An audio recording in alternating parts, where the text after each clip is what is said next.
Why do people generally think that some actions are right and some actions are wrong, regardless of their subjective opinions? Why do most people generally believe that it's unfair for a known cheater to win a race at the Olympics? Because most people, even many atheists, know that real, objective good and evil exist.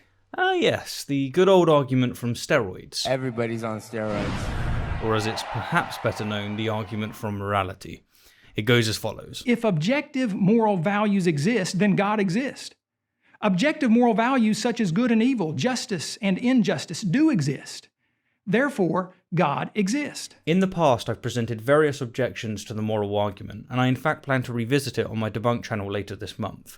But in this video, my primary interest is with Eric Lyon's claim that the moral argument exposes atheism as either self-contradictory or outright appalling. The moral argument for God's existence exposes atheism as either self-contradictory or outright appalling. You see, the atheist must either reject the accuracy of the moral argument's first premise and illogically accept the indefensible idea that objective morality somehow arose from rocks and reptiles, or he must reject the argument's second premise, that objective moral values exist, and accept the utterly repulsive idea that such things as rape, murder, and child abuse can never once be condemned as objectively wrong and evil. The most intriguing claim here is that the moral argument exposes atheism as self-contradictory, and I'll respond to this in detail in just a moment. First, however, I'd like to address Eric's framing and then the notion that atheism is outright appalling. The most obvious flaw of the dichotomy that Eric presents is, of course, that it's a false dichotomy, a black and white fallacy.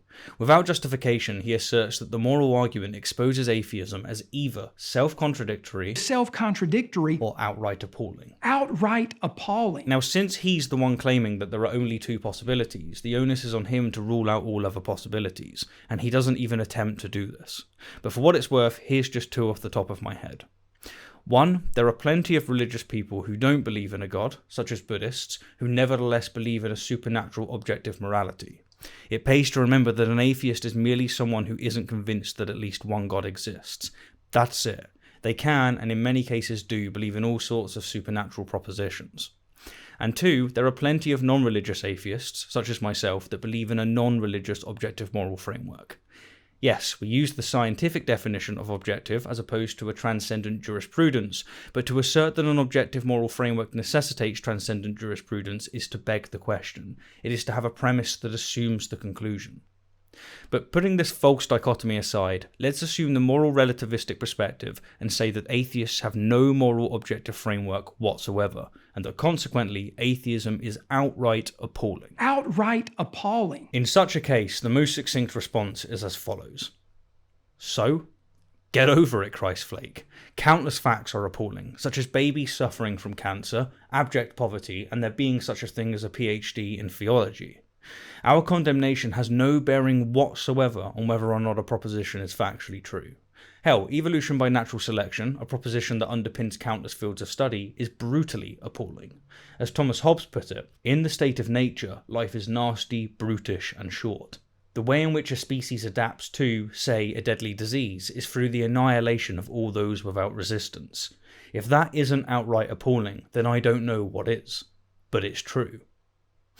Okay, so with the appalling half of Eric's dichotomy dispensed with, let's move on to the claim that atheism is self-contradictory. Even many atheists know that real, objective good and evil exist. Although objective morality may be outside the realm of the scientific method, every rational person can know that some things are innately good while other things are innately evil. Atheist Michael Ruse admitted in his book Darwinism Defended that the man who says that it is morally acceptable to rape little children is just as mistaken as the man who says that 2 + 2 = 5. From here, Eric proceeds to give another quote expressing the same sentiment. They have something wrong with them. And then finally, he presents his case. Recognition by atheists of anything being morally wrong begs the question, How can an atheist logically call something atrocious, deplorable, evil, or wicked? Easy, by referencing an objective moral framework. For the utilitarian, an act that negates maximal happiness is evil, and for the Kantian, the use of others as a means to an end is deplorable. There, done. No contradiction and no appalling state of affairs. The typical theist, however, won't find these answers convincing, since they are of normative substance as opposed to metaphysical. The question is, what makes something right? But for the Buddhist, who, again, is an atheist, an act that prevents enlightenment is metaphysically immoral. But here's the problem. What theists demand is a cosmic jurisprudence, a set of divine edicts written into the fabric of reality.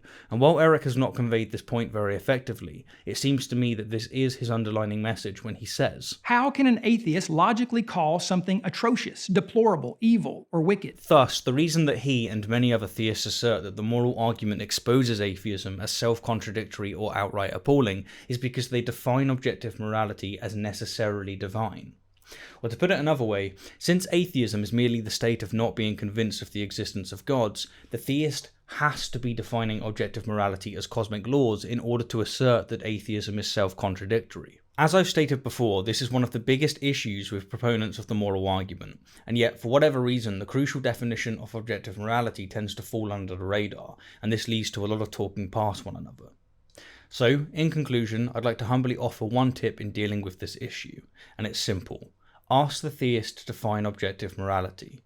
If they define it in such a way as to be celestial jurisprudence, then the second premise is unsubstantiated, and if you want to go further, you can gently explain to them that their second premise is begging the question, since the conclusion, a transcendent judge, is baked into the premise, transcendent edicts. And if they do not define objective morality in such terms, then the first premise is false, and the argument falls apart. Anyhow, I'm going to leave you with a beautiful quote from Christopher Hitchens on morality. But before doing so, I'd like to sign off myself by saying thank you kindly for the view, and an extra special thank you to my wonderful patrons and those of you who have supported the channel via other means. Thank you. Okay, here's Hitchens on morality. It's innate in our species. It's something we can all aspire to. Yes, you But know we it. do not get it from Big Brother. If we did, that would degrade it. It would mean it wasn't heroic. It wasn't brave. It wasn't individual. It wasn't exemplary. Why are these things Didn't deserve anything. Because it would be in the hope either of a reward from Big Brother or for fear of punishment from it. It would abolish morality. Why? It destroys ethics. It means